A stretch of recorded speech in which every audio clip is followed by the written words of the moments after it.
This is the last weekend we're going to be considering this theme about choosing your own adventure.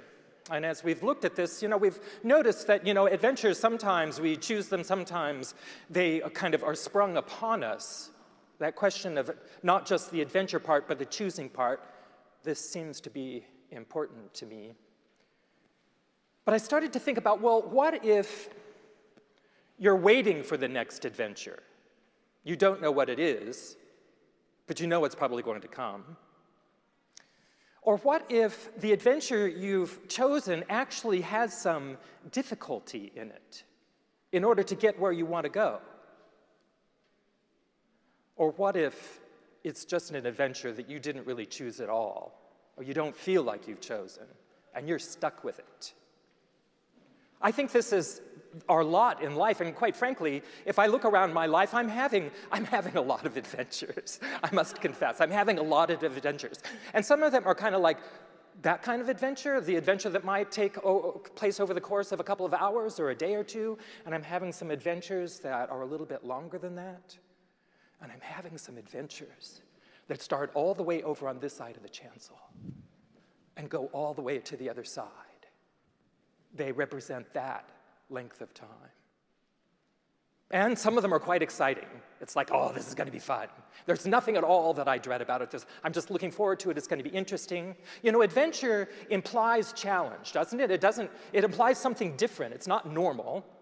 So there's always something to it, a certain amount of like, okay, this is a new thing. I don't know exactly what's going to happen, but I think I could do it, and it seems kind of exciting where I might go. And then there's some adventures in my life that, are just, ugh. So, for example, you could have made a choice in your life around a career or a relationship or something, and you don't know what the next thing is going to be after that. So there's an example where we're just kind of waiting for the next adventure to happen. Or you might have chosen an adventure that does have challenges. Like, how many of you have had like a knee replacement or a hip replacement? I know there are some of you in this congregation. And actually, there are a couple of people who just had that in the last week. Now, most of the people that I talk to after they've come out of that surgery say, oh, I feel so much better. So that's kind of an adventure to new health, but the path to that can be a challenge. And what of the adventure we're on now in our country? In a sense, we chose this. We all got together, we all voted, and this is what we voted on. That's a hard way to kind of look at that for many of us, but it's kind of the truth. But even if we look at it as an adventure that has been sprung on us, that has been imposed on us, it's the adventure that we're in. And that's hard in its own way, too. So what do we do while we're waiting? What do we do while we're waiting, either for the next adventure to come up, or to get through the challenging part of adventure to the good part of it, or to deal with an adventure that seems like it's almost out of our control? What do we do? Now, in the scripture, there's a lot of language around waiting for the Lord. And what does that mean exactly? In some parts of the scripture, I think it's mostly a reference to, it's kind of like waiting for the coming of God's time. So the prophets, for example, are speaking to the people who may be in challenging circumstances, and essentially they're saying, God's time will come. Wait patiently. In other parts of the scripture, I think that waiting for the Lord actually refers to this idea that Jesus is going to come back in the world, the second coming. So it's quite literally, we're waiting for Jesus to come back. That's a different way to look at that idea of waiting for the Lord. Perhaps it could be, as we think about this in very contemporary terms, the idea of waiting for the fulfillment. Waiting for the fulfillment. And that fulfillment could be very personal, it could be corporate, it could be universal. We could think of it in little small terms, in those little arcs. We could think of it in longer terms, We could think of it in the really long term. But there is this quality of the not yet come. And what do we do while we're waiting? Like, Rachel, I'm really not the person to be telling you how to wait well. I'm not. So don't think of this as my wisdom. This is the stuff I'm preaching to myself, as is usually the case. So I'm not sharing my wisdom. I'm sharing what I think might be slightly larger wisdom. Like even this morning, I have a Sunday morning ritual. On my way to church, I stop at Pete's for a small chai tea latte and oatmeal with everything. And there was just one guy in front of me in the line.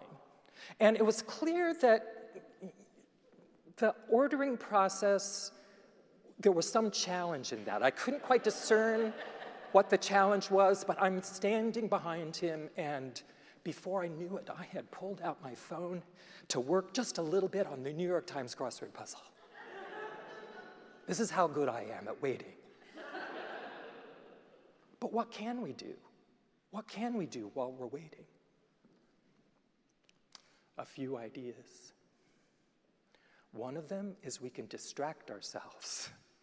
This may seem like a kind of a something or other, but I think if we pay attention to our own body wisdom, if we pay attention to how we work as human beings, that there are actually things we might be doing while we're waiting.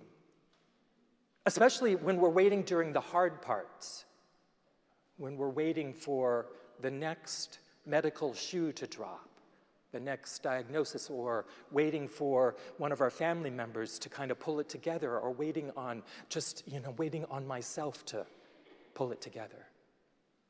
That we might find the things that speak to us, that speak to our souls, that give us comfort, that give us some rest, that give us even just to take our mind and put it elsewhere. There have been a couple of periods in my life where I've had relatively large back deals, where I've actually been in bed for a while. And, mostly they're, oh, you should rest. You should rest. You don't have to be in bed. You should rest. And actually I found that if I could pull out my computer and mess with something on the computer, that was better for me than just lying there. So there's something about distraction, but there's also something about feeding our spirits, feeding our souls, that I think is a little bit bigger or grander than just taking our mind off of it. I'm always looking for the bigger, grander things, in the simplest actions. I think I get some sort of credit for that. Another thing is we can look at that question of choice. When we're in an adventure, it's important to kind of remember where we are in the story. Rachel was just reminding us this morning that, like in the story of what's happening in our country right now, we're in the middle of the story. Even this slightly shorter story that's going on right now with the Supreme Court, we're still in the middle of that story. So it's important for us to think about where we are in the story, and then what our choices might be in relationship to that story, or even kind of where that story is heading.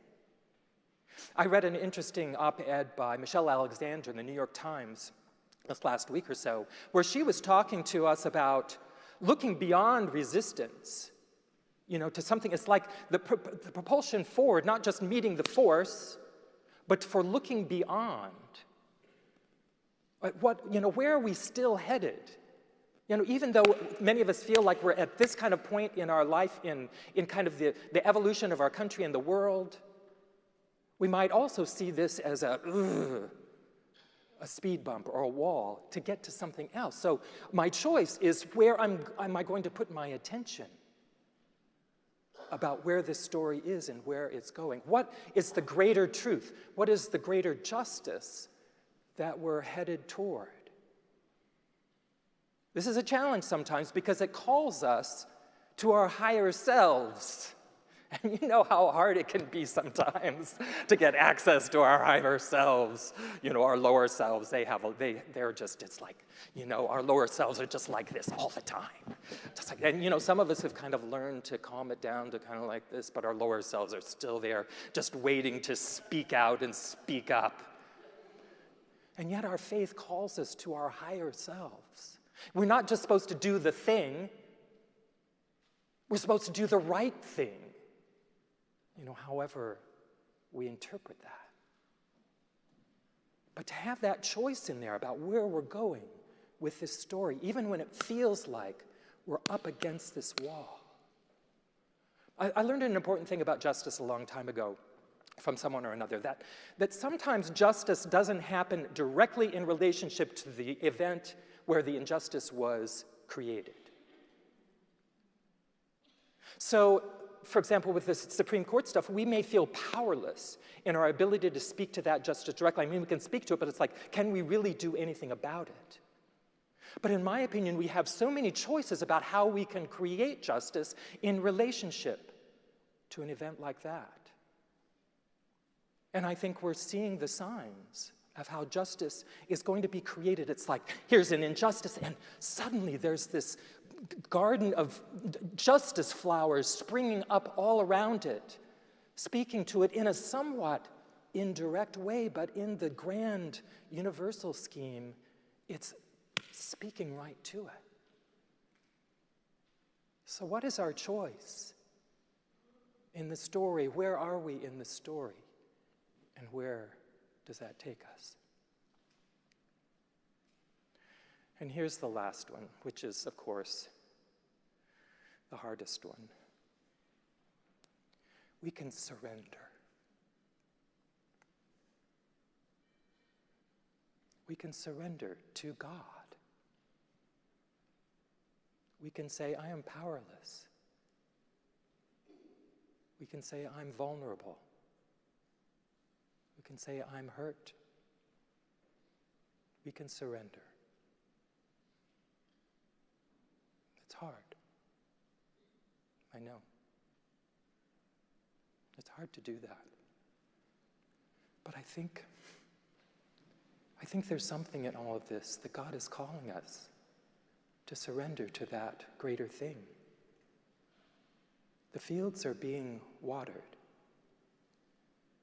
The slow growth is happening even when we can't see it. God is holding us, even in the most challenging parts of the adventure. And we can rest back into that in the same way that we might rest back in a comfortable chair. That too is one of our choices while we wait. Amen.